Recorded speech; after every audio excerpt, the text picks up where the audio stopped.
Right, lion stories again. Hi everybody.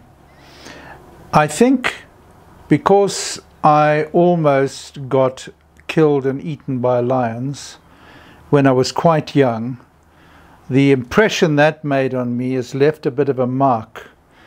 And so whenever it comes to lion stories, regardless of what other people may be thinking, and regardless of those people who like to raise lions and have tame lions, regardless of their attitude, I don't know how many people, besides myself, although I know there have been probably a lot, I don't know how many have had to face a pride of lions quite as I did. These are true tales of my African adventures. May this inspire you, deter you, caution you, and above all, entertain you. These lions were ferocious. They were resting under a massive acacia tree in a thicket. It was very dark in the thicket. When they came at me, and then when the big male came at me, the massive lion with a massive mane, came at me and stood in front of me, and in a crouching position, barely 3 meters from my body, uttering those sinister, deeply disturbing growls, and I knew I was going to be killed. It leaves a mark which you cannot simply erase from your memory. So whenever I've had interactions with lions, this comes back to me. In fact, this was so severe, this event that took place, that I sometimes, after that event, for many years in fact, used to walk in the bush and see a similar type of acacia tree. And my body would bring up the memory of that day, and I would start to go cold and feel deeply uncomfortable. So these things leave marks on your mind. Anyway, stupidly enough, one day I agreed, when asked, to help rescue some baby lion cubs from a cannibalistic parent. So why would I do that when it's dangerous after I've been through? I don't know. That's the answer. I don't know. I just said yes. So there was this safari park in Cape Town. It's a big popular place. Lots of people went there, and they had giraffes and lions and all sorts. And the lions were big and powerful. I want to tell you how powerful a lion is. You should check how powerful a lion is. I mean, it's supernatural. So this cart horse, and everyone knows a cart horse, they're huge. They are huge. A big white cart horse died and was delivered to the safari park for the lions to eat. So it was dumped in the lion enclosure, and they started at the back, and they managed to eat about half of it. And the front half that was left was obviously the head, the neck, the forelegs, and the forepart of the body, which still weighed an absolute ton.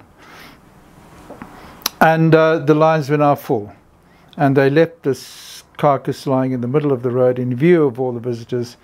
And of course it had 10 zillion flies on it at this stage, and it had a bit of a honk to it, which was not exactly what you would expect at a public park, even if it is an animal park. So the game ranger, the head game ranger there, the one who had asked me to help with the lion cubs, hitched. He reversed up to this cart horse. He hooked a hook, I think it was under its jaw, somewhere where there was some orifice. And he started pulling the pulling the horse down the road. He wanted to take it to a place where it would be out of sight and where the honk was not so evident. And as he started up and started pulling this cart horse, the one large male lion decided that his food was being stolen. So what did he do? Well, what would you do if your food was being stolen? You go and retrieve it. So he runs up to the carcass, grabs hold of it, and starts pulling it backwards. Now, you could not, I think 5 men or 10 men would have difficulty just budging that cart horse, that half a cart horse. He lifted portion of it off the ground and started going backwards. The chap in the truck put it into neutral, and this lion pulled cart horse and truck backwards all the way down the road, much to the cheers of everybody. It was unbelievable. The strength is just unimaginable. So it was in this camp where for the last 2 seasons, I think it was, the females had taken to eating their cubs for some reason. It does happen. And they wanted some new cubs to raise. Lion cubs in a safari park are like a bank. They print money for you because people want photographs with them to hold them and pet them and come in and see them and so on. So, good revenue earner. They wanted the lion cubs. They didn't want them to be eaten. And last time they ate them after about a week or 2 weeks. I can't remember. Anyway, so now the cubs were about 3-4 days old, and they called me and they said, would I help? And I said, sure. And knowing that I had raised lions before, I have had experience with lions. Some experiences were nice, some I don't want to talk about too much.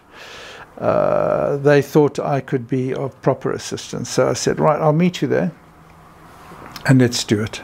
So there were a few of us. There was a driver, 3 people in this Volkswagen Kombi with the sliding doors. You might remember those.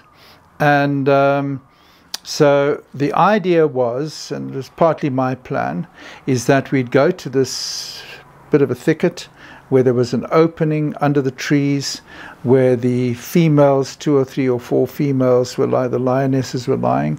And I don't know, I can't remember how many males, how many lions there were. I just can't remember them for some reason. The females I remember very well, the lionesses. The idea was that we drive, face the Volkswagen Kombi towards the lionesses, and then suddenly accelerate and hoot all at the same time, chase them away from the babies. The babies were too small to run after their mothers fast, so they kind of just sat there shivering and cowering. Well, that was the idea in any case. When the adults ran off, I would then push the, open the sliding door, jump out, grab 1 or more cubs, throw them in where people there were waiting to grab them, jump in, shut the door. And we would do that until we got all the cubs. So, first time we revved the vehicle, and I was ready with my door on the handle, hand on the door handle. And they accelerated forward, blowing the hooter, and it worked like anything. The females ran. They got the fright of their lives. They ran off a good, safe distance. I can't remember, as I say, what the male lion did, if he was there. I just cannot remember. I jumped out, grabbed 1 of the cubs, and the female looked absolutely menacing and furious, and she came back at top speed, and I jumped in the van, shut the door. And we thought, okay, so we got 1. And the female stood guarding her, the balance of her cubs. I think there were 4 cubs. And so we reversed back and we gave it a bit of time, and they watched us and then settled down a bit and then flopped down as lions do. They like to flop all over the place during the day. And we said, all right, let's go for the second one. Second one, same thing, hurtled forward, hooter blaring, etc. Lions ran. I jumped out, grabbed the second lion cub, tossed it in.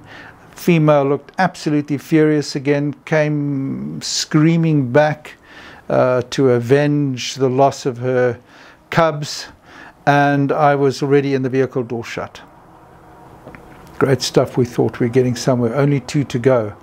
And I was feeling, I had so much adrenaline in my body, there wasn't any place for blood anymore. I was just full of adrenaline. And I was feeling strong, and I was feeling confident. Now we're going for the third cub. Same story, rev the engine, move at speed, hooter blaring, pull the door open. But we didn't realize that lions have strategies. They also work things out for themselves. They also figure things out. I didn't kind of bank on that. So what she had decided to do was this. She knew I was going to jump out and grab the next cub. So she made like she was tearing off as usual, but turned around at the time I jumped out. So she was turning as I was jumping out. This was, I never expected this. I really, really, really never expected this. And so she turned around and rushed me. Now, I want to tell you how quick these lions are. There was a man who was employed to cull lions in the Kruger Park, right in the early days of the Kruger Park. And he was a good shot, and he had a good rifle, and they tracked these lions, and there was a slight rise down to a water hole. And as they went over the rise, he was walking with it. They knew the lions would be there, or they almost instinctively knew they would be there. But he was holding his rifle by the muzzle like this, with the butt over the back resting on his shoulder. And he said that was a very grave mistake. You should never be doing that. If you're approaching lions, be on the ready. Have a round in the chamber and have it in a position where you can lift it up and fire quickly. And he went over like this. And a female lion, he says it was about 50 meters. A female lion, without warning, just turned and came at him at top speed. And he took the rifle off his shoulder, swung it around, got the butt under his arm, used the bolt to put around into the chamber. And as he was lifting up, it was already flying through the air at him. And he lifted it up and he discharged the round into the lion as it was hitting him. And it hit him hard, and he went flying, and she tumbled a bit, got up and grabbed his leg, because it appeared his leg was closer to her than anything else, grabbed him by the leg, bit hard into his ankle, and died from the gunshot wound. Covered those 50 meters before he could ready his rifle properly. That's how quick they are. They are incredibly fast. So there I was, jumping out of this Volkswagen Kombi door as the lion was now turning and coming back to get me. And the only thing I could do was turn and dive. I left the baby, I left the cub. I turned and I dived. And as I dived, somebody shut the door for me, and the lion hit the door. Bow! Hit it hard from outside, dented the door. Nearly got me. That was so close. Hey, by the way, I do have Patreon, so you can join me there too.